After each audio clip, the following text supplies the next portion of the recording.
When people think about Israel, they think about war, or religion, or even falafel. But to me, when I think about Israel, I think of the triumph of the human spirit. Israelis, surrounded by enemies, have turned a desert with hardly any natural resources into a flourishing, productive, and caring society.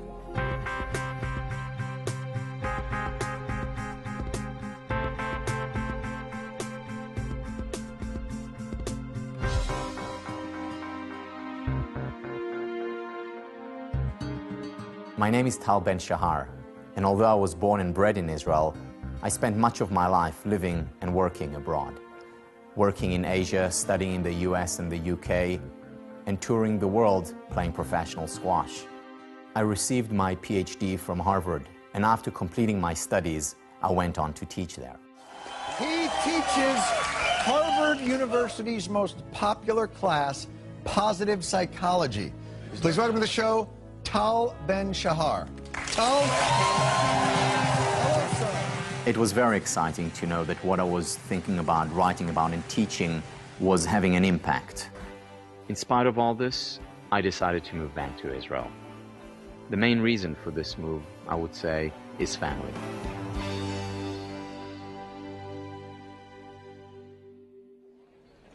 The Israel I came back to was not the Israel I left. I was amazed at what happened here during the 14 years I was away.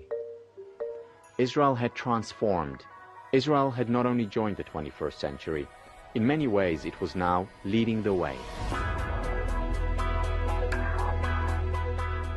When you look at the NASDAQ, companies are listed from around the world. There's one country, though, that truly stands out, and that is Israel. And Israel is the fastest growing, one of the most dynamic, entrepreneurial, and innovation-based economies on the planet. The sky is the limit for inventors in Israel. Israel has been a remarkable achiever in terms of technological innovation. Israel has developed some of the world's leading technology. Even if you don't live in Israel, chances are you have something that was made here. If you just look at it on a daily basis, how much stuff do you use in your daily life that has its origins in Israel? It's rather remarkable. Many of the microprocessors invented by Intel were designed in Israel. Nowhere in the world outside of Silicon Valley will you find more technology startups. People come from all over the world to look for Israeli technology.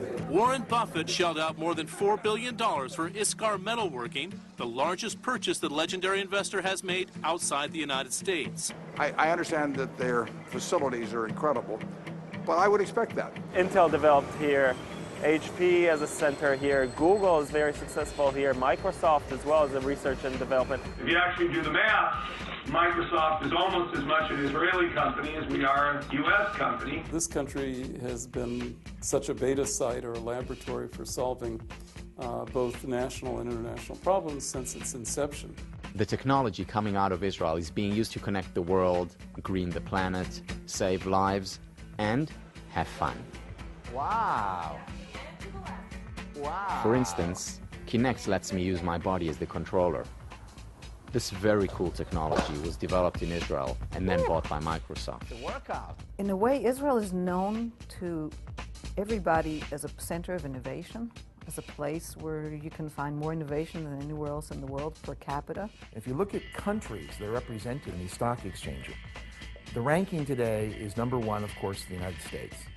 Number two is China, and number three is Israel. The US, China, Israel. Looking at our size, how is it that Israel, with its 7 million people, has the third largest group of companies traded in New York? This is an amazing fact for a tiny country to actually eclipse all the nations of Europe in the creativity of its entrepreneurial leadership. Israelis are known for getting things done, even when they have the most audacious of ideas.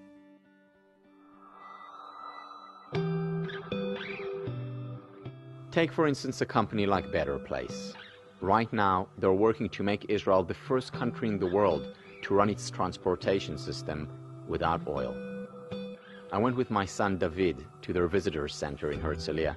I wanted to see what all the fuss was about, and also to test drive their new electric car myself. Can't hear the engine, it's like floating. I've never been in a faster car than this. Accelerates like a race car. Unbelievable.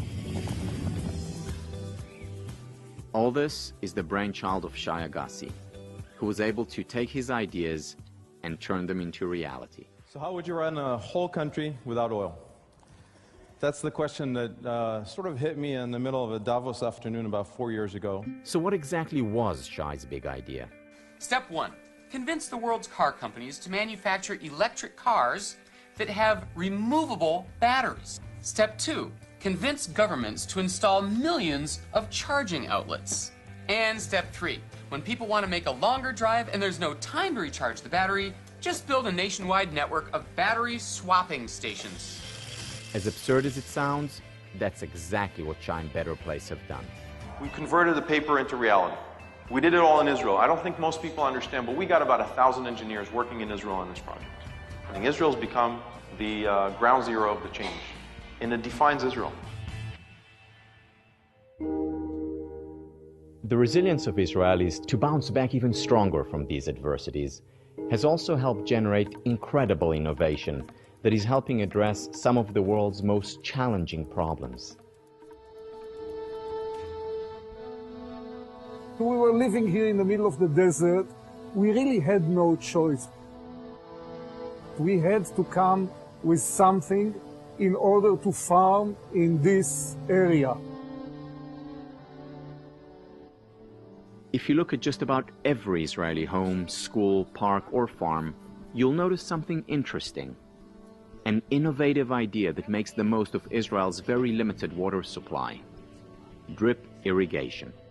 People think that this is just a plain hose with a hole in it. This is not the case. Behind each hole there's this very sophisticated dripper that is pressure compensated, that is self-cleaning, that has filters in it.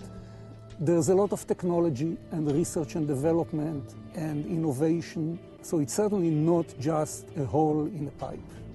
With drip irrigation, farmers can grow 40% more crops by using only half the regular amount of water.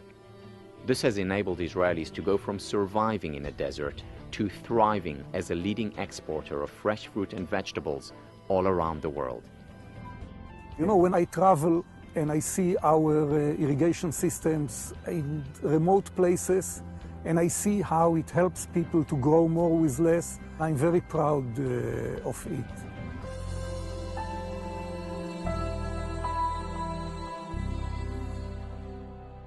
At any given time, over 100 million people are confined to wheelchairs. And although wheelchairs have become more sophisticated, they've really been the only option. Amit Gopher has the chutzpah to believe that he can change all that. The initial idea was to make a device that will enable people to function from morning to night without the need of using wheelchair. From medical myths to medical marvels, we head to Jerusalem to meet a paraplegic who's walking tall. It's a breakthrough you're going to have to see for yourself.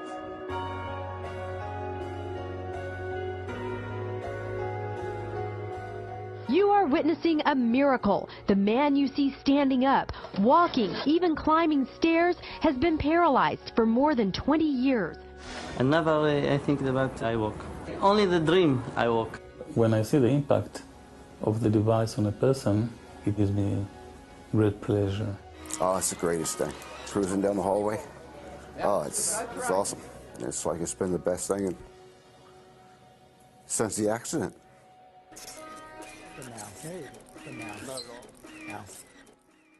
There has to be a higher purpose, a higher reason for us to be here.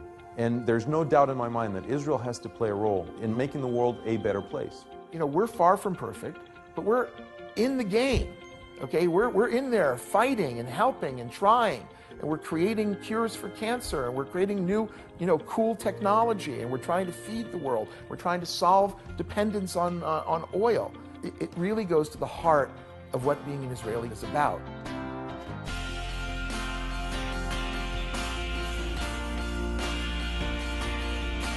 This is what Israel is all about. And to be back here, to be able to share it all with my family, this is what life is all about.